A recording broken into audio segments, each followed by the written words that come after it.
The moment I realized everything could unravel in a single afternoon, I was standing at the security console on the 15th floor, watching the live feed of our flagship building's lobby. The cameras showed a steady flow of tenants, employees, and visitors, an unbroken pulse that I had maintained for over a decade. I've been Aidan Robertson, operations manager at Drake Property Holdings, for 12 years, and the nerve center of this building runs through my hands. My job isn't glamorous.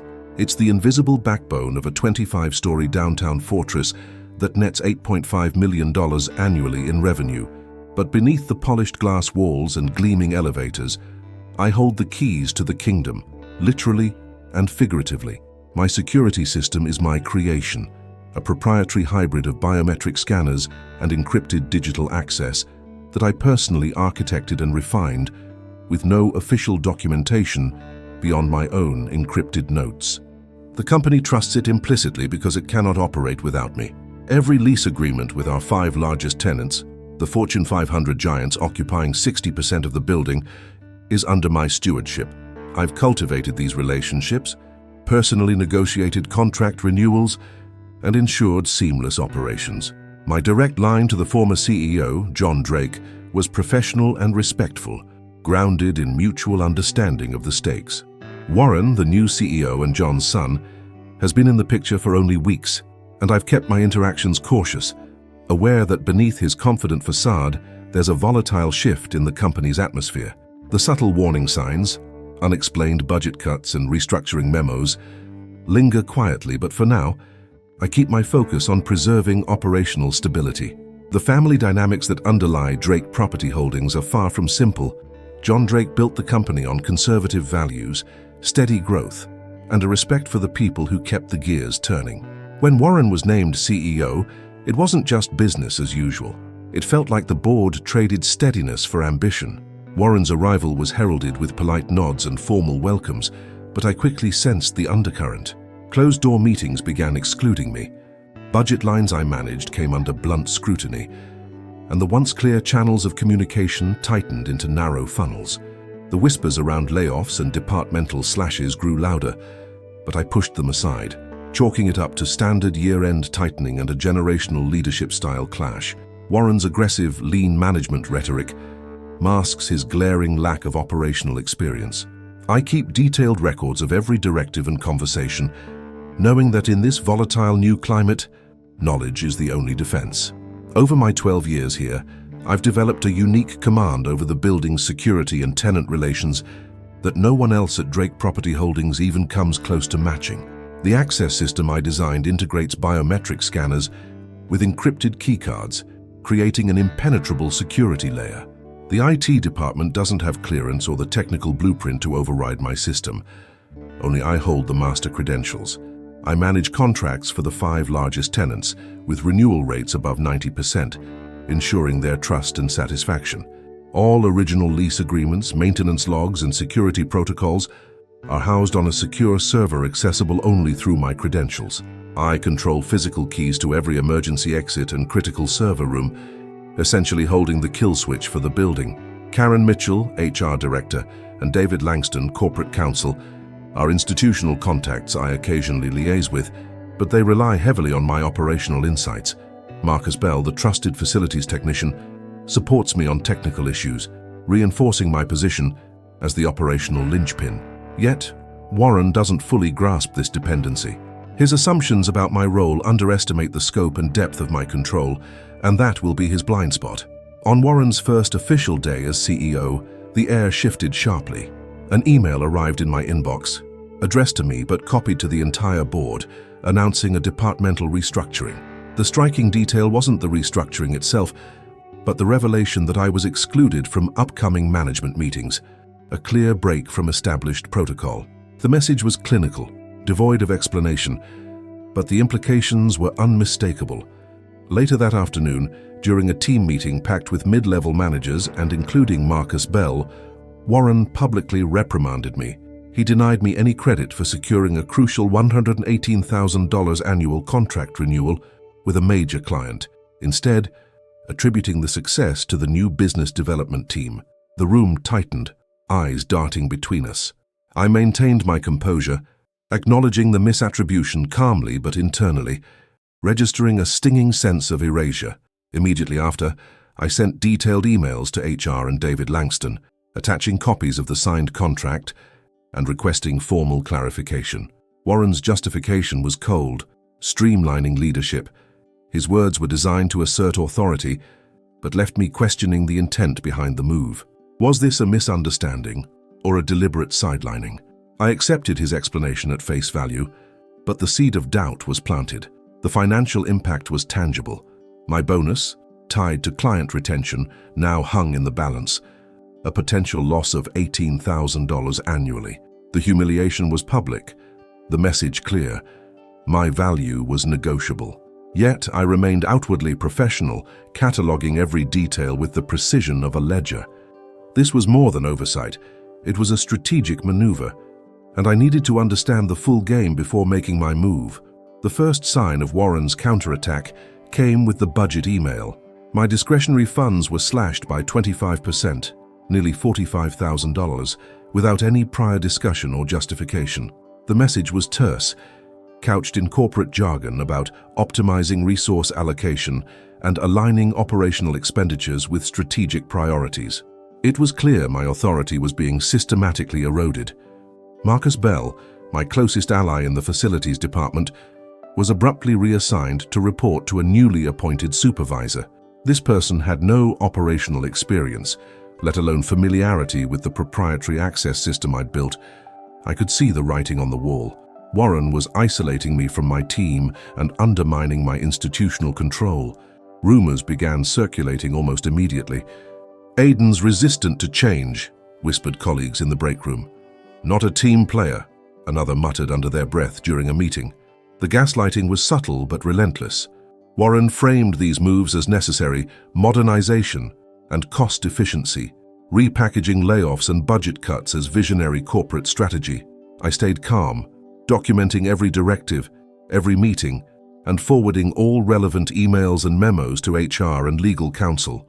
My approach was clinical. No emotional outbursts, no confrontations. Just a meticulous collection of evidence to expose the obstruction and retaliation. I anticipated pushback, but I wasn't going to give Warren the satisfaction of a public breakdown. My strategy was to play by the rules, build a professional paper trail and wait for an opening. Despite the mounting pressure, I maintained my routines, securing tenant contracts, overseeing system maintenance, and managing security protocols. Marcus's reassignment hampered operations. His new supervisor lacked the technical knowledge to make timely decisions, causing delays that Warren exploited to further discredit me. I watched as budget reallocations funneled money into departments Warren favored, while my line items were frozen or cut. The financial impact was concrete, but the reputational damage was more insidious. Warren's flying monkeys, mid-level managers hungry for favor, began echoing his criticisms, isolating me socially and professionally. I realized that Warren's move was strategic: weaken me internally, isolate me from allies, and wear down my resolve. But I was prepared for a longer game. I knew that facts and records would be my weapons in this fight. I held firm, aware that any misstep could trigger a formal disciplinary process, or worse. My focus was on controlling the narrative through documentation and measured responses. When Marcus confessed his frustration in a rare private moment, I encouraged him to stay focused, promising that I was building a case to neutralize Warren's tactics. I could feel the pressure mounting, but I remained a step ahead, anticipating Warren's next moves. The cold calculus was clear: maintain professionalism, document thoroughly, and prepare to escalate through official channels. I was still in the fight, but the landscape was shifting rapidly, and Warren's counterattack had entered a more dangerous phase. My formal request for a meeting with Karen Mitchell and David Langston was an attempt to engage the internal system before it was too late. I compiled a comprehensive dossier, budget reports showing cuts to my operational funds, emails from Warren excluding me from critical meetings, and contract clauses that explicitly mandated employee consultation in significant departmental changes. During the meeting, I laid out the evidence systematically, emphasizing the violation of company policy and the breach of procedural fairness. I highlighted the potential for wrongful termination claims and retaliation lawsuits if Warren's actions went unchecked. Karen listened intently, taking notes, while David maintained a neutral, legalistic tone. It was clear this wasn't a simple HR dispute. It was a legal and governance issue with corporate ramifications. Karen acknowledged the thoroughness of my documentation, but cautiously informed me that Warren's familial ties to the founder insulated him from typical disciplinary measures. The board's unofficial stance was to support Warren, at least publicly, to preserve the company's image during this transition. David confirmed that internal mechanisms for challenging the CEO were limited and politically fraught. The conversation underscored a harsh reality. The internal system was compromised, ineffective in protecting my rights against a CEO with entrenched influence. Despite this, I resisted frustration, focusing instead on intensifying my documentation efforts. I backed up every communication and decision, anticipating that external regulatory bodies or legal counsel might be necessary. The atmosphere in the room was tense but professional, with no overt hostility. Karen expressed personal concern, but explained her role constrained by corporate politics. David suggested that I familiarize myself with external regulatory frameworks relevant to corporate governance and labor laws. Their advice was pragmatic, but the subtext was clear. Internal recourse was a dead end. After the meeting, I returned to my desk with a renewed sense of urgency. I began researching applicable statutes, compliance guidelines, and whistleblower protections. I understood that preparation was critical. Any external intervention would require airtight evidence and procedural correctness. The internal walls were closing in, but I wasn't yet out of options. 2 months later, the consequences of Warren's campaign became strikingly tangible. My promotion to senior operations manager, which had been approved months earlier based on performance and tenure, was frozen indefinitely. The verbal notice I received contained no explanation, just a curt statement that the decision was final. The salary increase and bonus tied to the promotion vanished into thin air. $30,000 in annual salary and a $12,000 bonus lost without recourse. Compounding this, the $120,000 security upgrade project I had meticulously developed and secured initial funding for was abruptly cancelled. Warren redirected those funds towards executive bonuses totaling $400,000, a blatant statement of priorities that undermined operations and morale. The financial hit was personal as well. Susan, my wife, pointed out how our postponed family plans and tightening budget were a direct consequence of the stalled promotion. Warren's tactics extended beyond budget manipulations.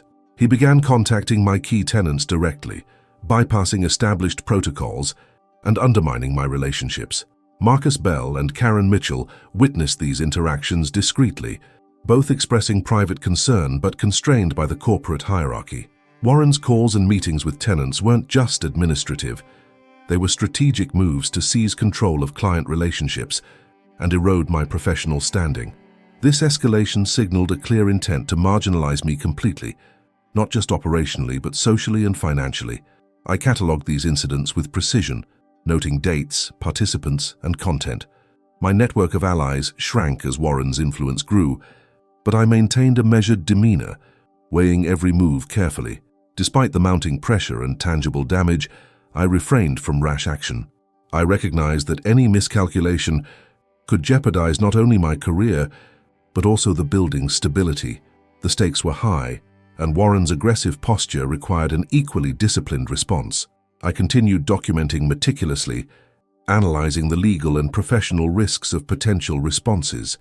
My mind circled around possible external avenues, but the timing and evidence needed to be impeccable. The personal toll was undeniable. Susan's quiet sacrifices underscored the widening impact beyond the office walls.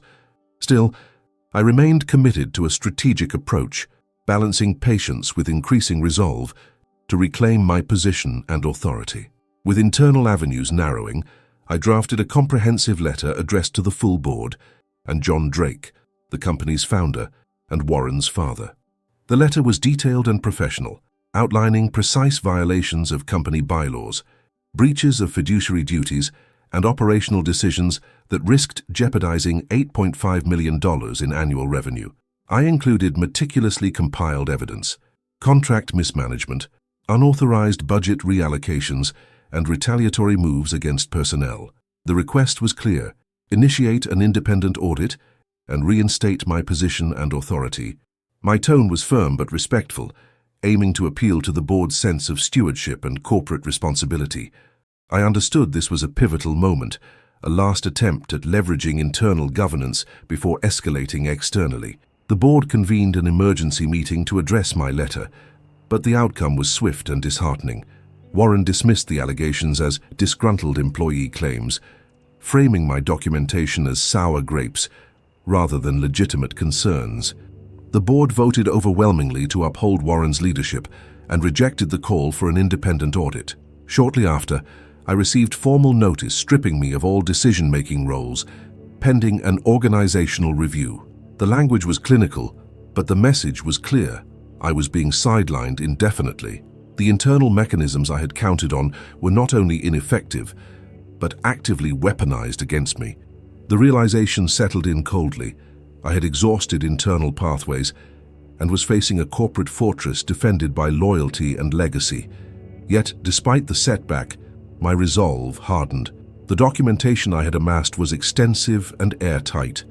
I began preparing for external intervention, researching regulatory bodies overseeing corporate governance and labor protections. The battle had shifted arenas from the familiar office corridors to the legal and regulatory front lines. I knew the coming months would demand the same precision, patience, and tactical discipline that had guided me thus far. The stakes were higher than ever, not just my career, but the integrity of the company and the welfare of the tenants and employees who depended on its stability. I was ready to escalate, not out of desperation, but out of calculated necessity.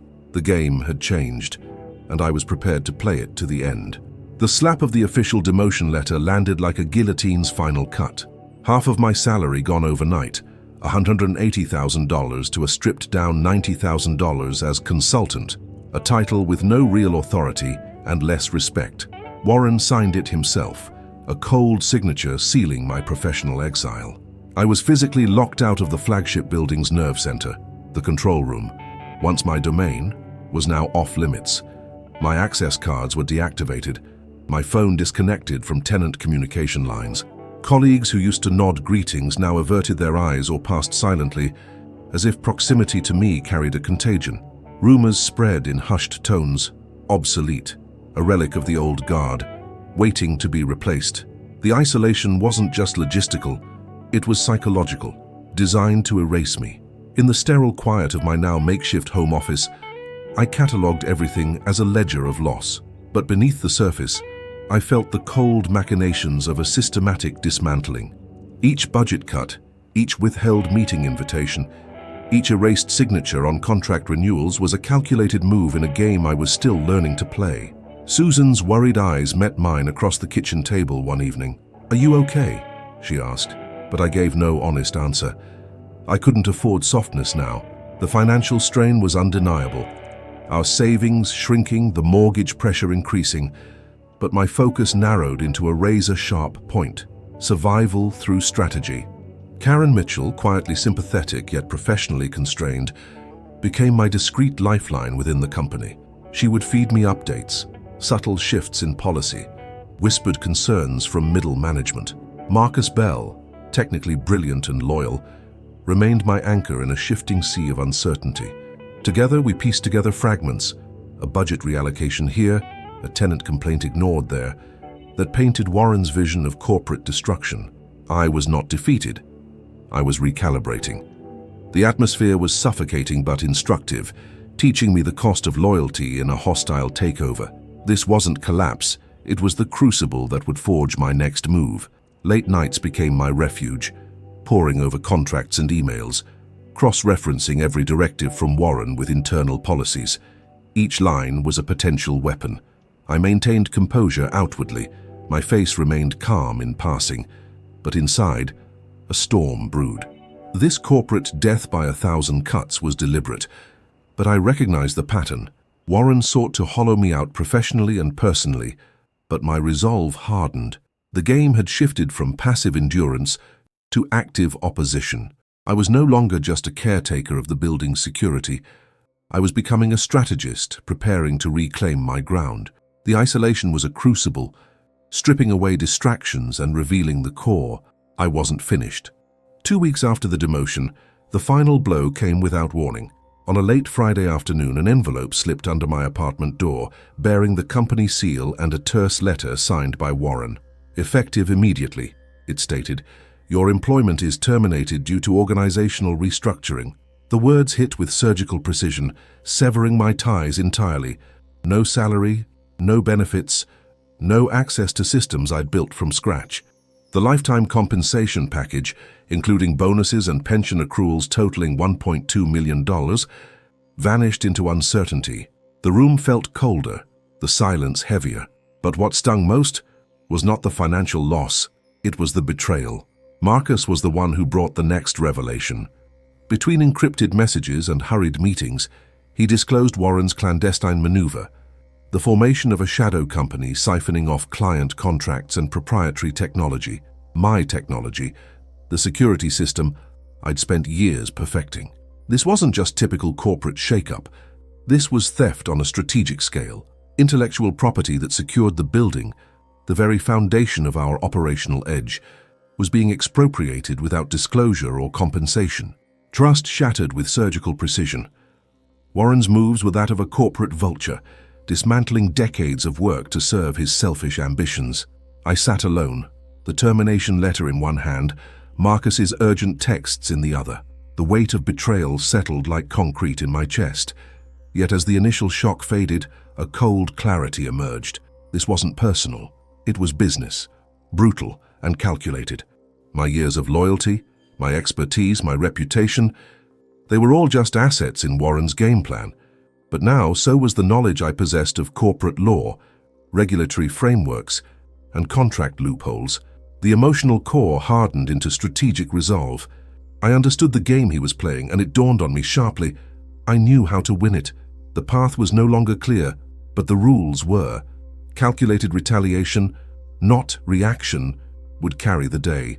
The next phase of my response began with a methodical dissection of every contract, company bylaw, and employment agreement in my possession. With Richard Hayes, a seasoned employment lawyer I retained swiftly after the termination, we combed through the thick volumes of corporate governance documents. The findings were stark. Multiple violations of due process in my firing, clear misappropriation of proprietary technology, and unauthorized transfer of crucial client contracts. Richard's analysis revealed regulatory infractions under state corporate laws. Warren's fiduciary duties were breached, and disclosure requirements flagrantly ignored. The scope of his misconduct was broader than I'd imagined, a web of legal vulnerabilities ripe for exploitation. Richard and I worked late into nights, drafting a comprehensive report detailing each violation with corresponding evidence, emails, meeting minutes, and financial records meticulously cross-referenced. We mapped potential allies: Karen Mitchell, whose quiet dissent was palpable, Marcus Bell, the technical expert, and several tenants disgruntled by the sudden deterioration in service and communication. Each witness was a piece in the puzzle, a potential lever against Warren's unchecked power.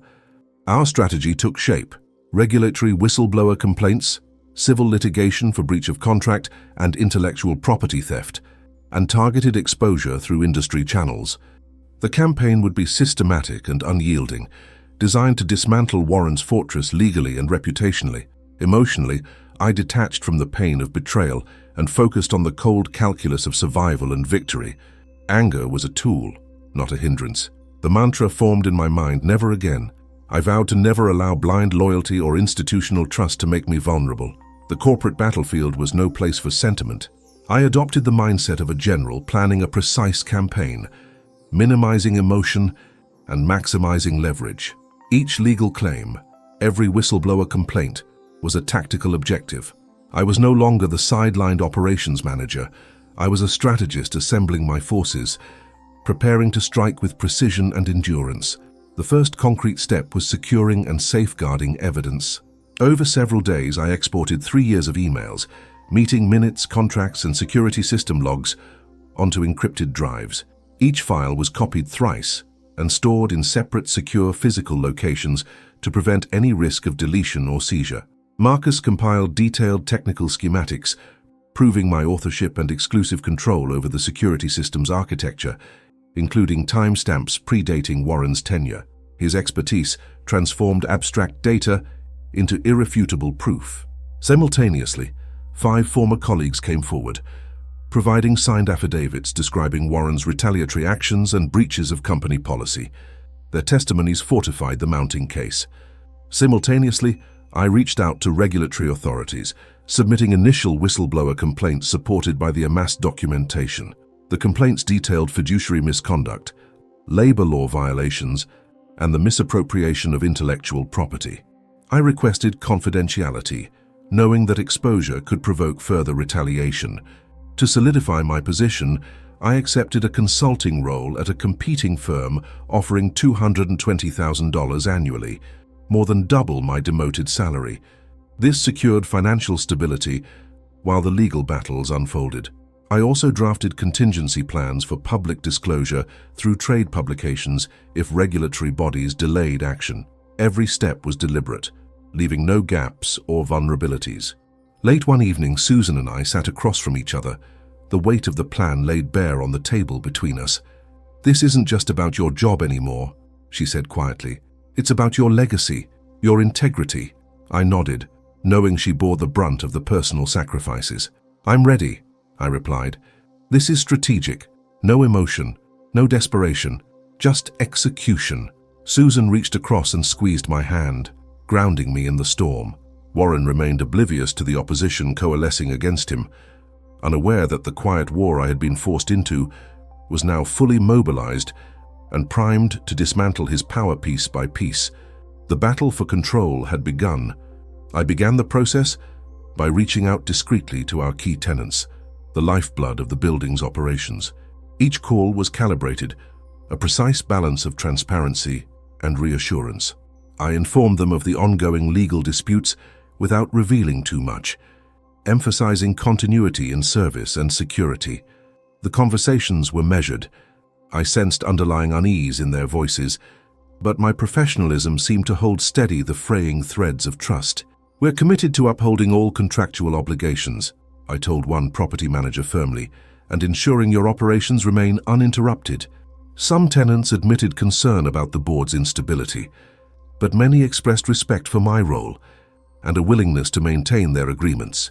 These interactions weren't just conversations. They were strategic moves to prevent a domino effect that Warren's upheaval could trigger. My position as the gatekeeper mattered more than ever. Parallel to this, I finalized the consulting contract with the competitor firm.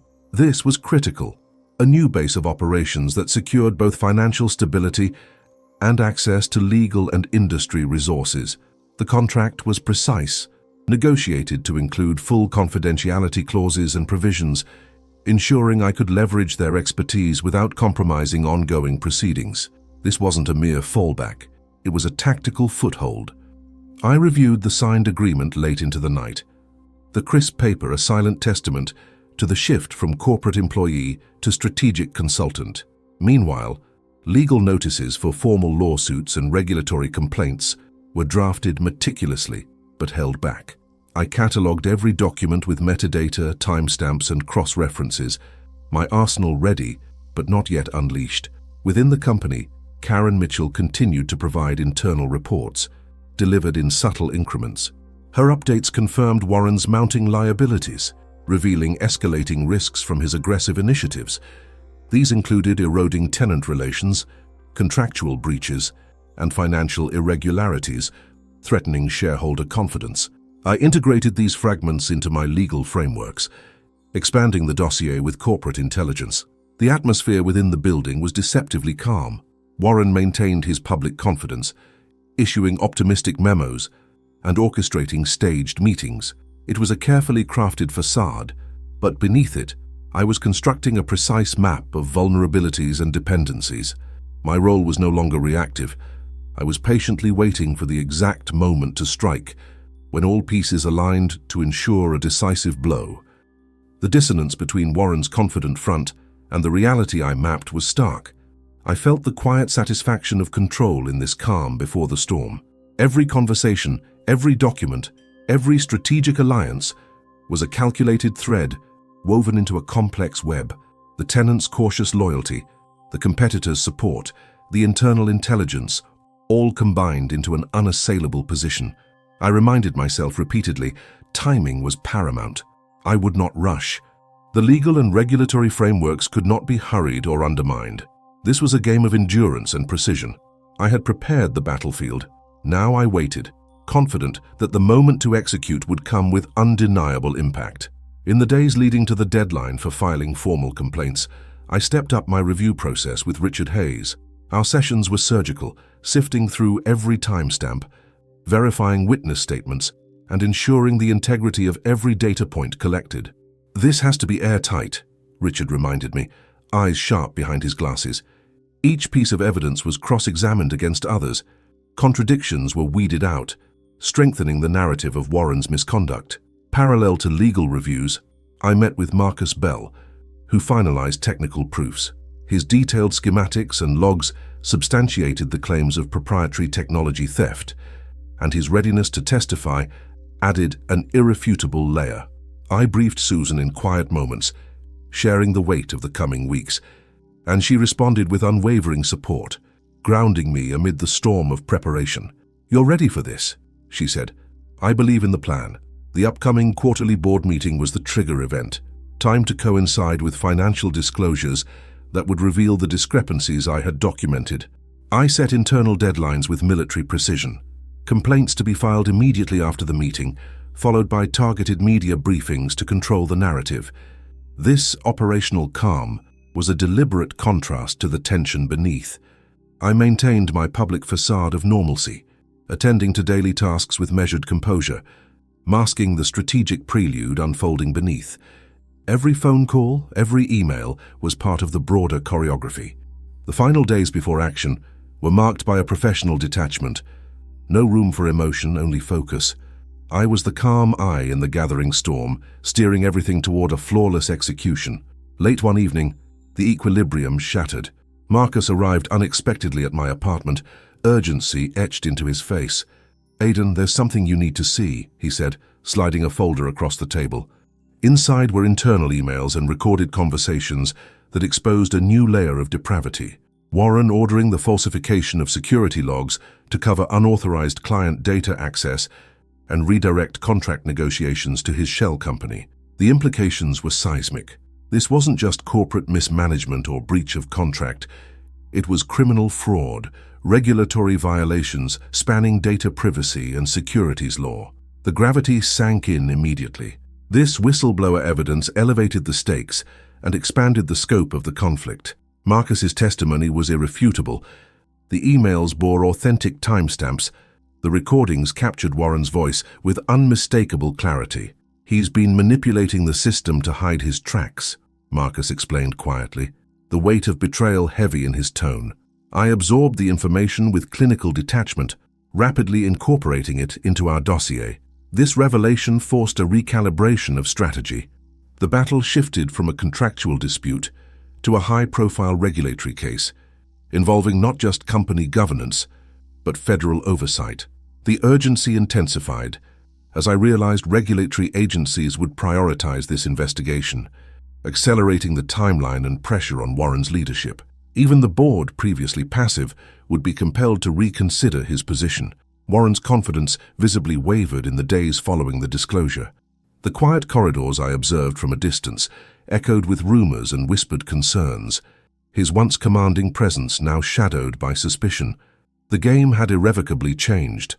I felt a cold satisfaction at the confirmation of my suspicions, but no complacency. This twist reinforced the necessity of swift, precise action. The evidence was a weapon, and its revelation was the signal to move from preparation to execution. The atmosphere around me shifted palpably. The calm before the storm was over.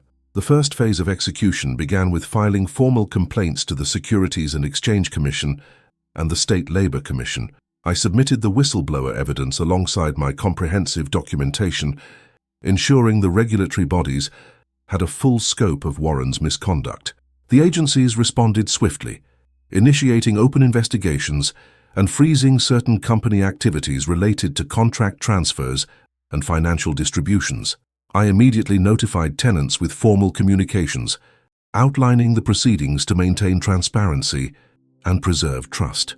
"We're committed to protecting your interests," the letters stated plainly, reinforcing my role as their steadfast protector amidst chaos. I anticipated concerns, but controlled the narrative through clarity and professionalism. Warren received the official notices with visible consternation. His internal memo, a brief assertion of compliance, failed to contain the fallout. The involvement of regulatory bodies signaled a serious escalation, far beyond his capacity to manage with corporate spin. I remained composed, releasing no public statements beyond necessary communications. My stance was unshakable, relying entirely on legal and regulatory mechanisms to drive justice and safeguard my professional interests. The machinery was in motion, and I was its cold operator. Each calculated move dismantled his authority incrementally, but irrevocably. The battle had entered a new phase, and I was ready to see it through with unwavering resolve. The quarterly board meeting was a calculated battlefield. As the external auditors took their seats alongside the board members, I sat quietly, my documents arranged precisely on the conference table before me. Richard Hayes, my lawyer, began the presentation with clinical precision, laying out the evidence piece by piece. The room's atmosphere shifted palpably with each slide.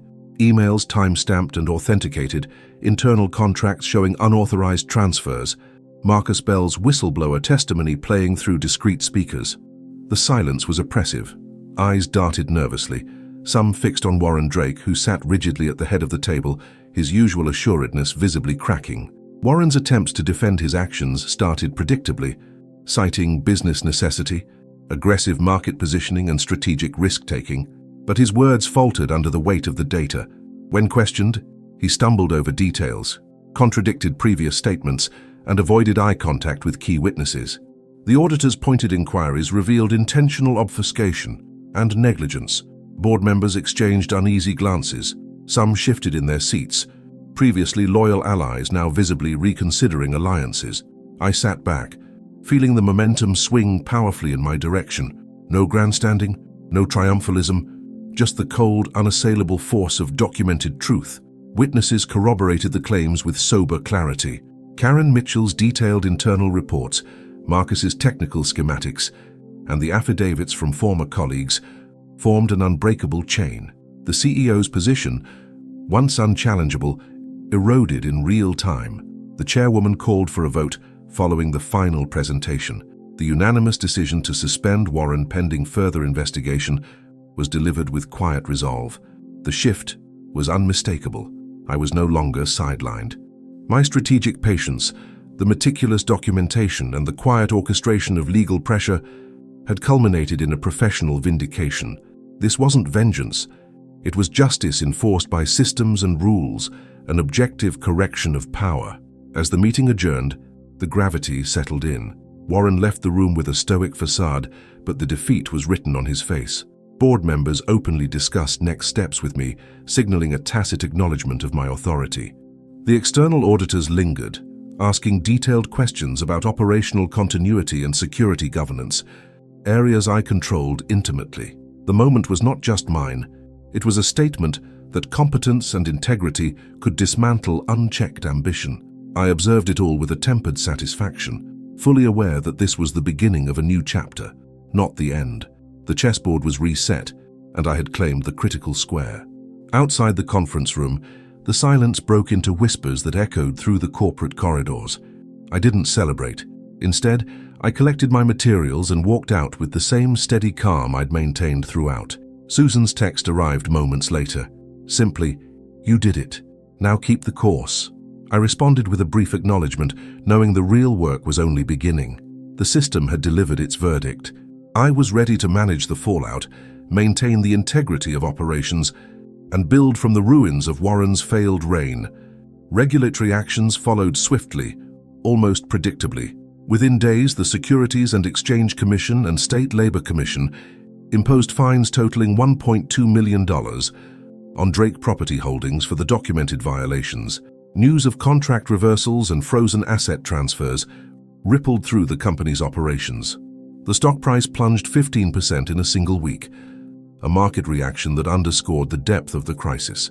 Several major tenants issued formal statements requesting enhanced transparency and operational assurances.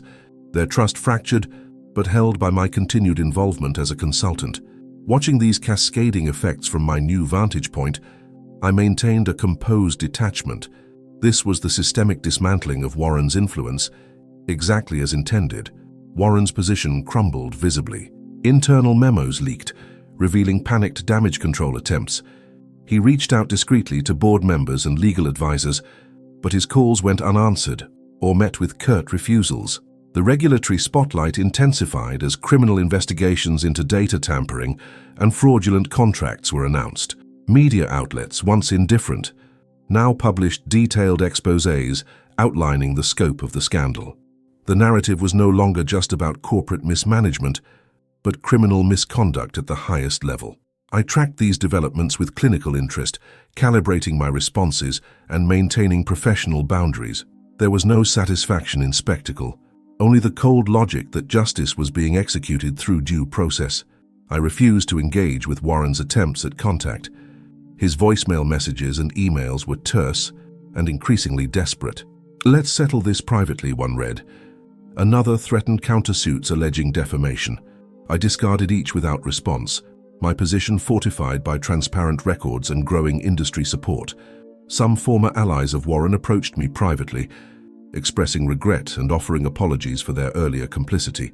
Their admissions only confirmed the breadth of his isolation. The board's stance hardened, refusing settlement offers and demanding full regulatory cooperation. The once powerful CEO was now an outlier, a source of risk, no longer a leader. I maintained my focus on rebuilding my own reputation and securing my future, unaffected by his last-ditch efforts. Warren's final manipulations were predictable but ineffectual. Attempts to circulate misleading information to industry contacts fell flat against my documented transparency, and his threats of countersuits were dismissed outright by legal counsel. His forced apology to the board was seen as a perfunctory act of damage control rather than genuine contrition. The regulatory authorities pushed forward without hesitation, ignoring settlement overtures. I observed this decline with a detached clarity that came from years of navigating corporate power dynamics. Warren's leverage evaporated completely, and his network of influence unraveled. The industry recognized the shift. Competence, documentation, and strategic patience had won. My path forward was clear: restore professional standing and secure sustainable success. In the months that followed, I signed a partnership deal launching my own corporate facilities consultancy. Leveraging my enhanced reputation and the trust of key industry players, the firm quickly gained traction. Within the first year, our revenue exceeded $3.2 million, with 3 major Drake Property Holdings tenants transitioning their contracts to us. Legal settlements awarded me $1.8 million in back pay, damages, and equity compensation, resources that transformed my financial stability and professional leverage. Industry forums and trade publications cited me as a model of integrity and strategic competence. The balance I'd sought in my career began taking shape, grounded in expertise and ethical persistence rather than blind loyalty or brute force. At home, Susan noticed the difference immediately. Our work-life balance improved, financial security eased personal stress, and the stability allowed me to engage fully with family life again. Her support had been unwavering throughout the ordeal, and now it felt rewarded. I rarely spoke of the past anymore. Instead, I focused on measurable outcomes and forward momentum. Warren's career, by contrast, was in irreversible decline. He resigned from all company positions amid ongoing legal challenges, a cautionary figure rather than a leader. Reflecting quietly one evening, I thought, competence and documentation are the only real defense against power plays. I didn't seek revenge. I sought justice, and I won. The victory was measured, professional, and absolute, a testament to strategic resolve over reckless ambition.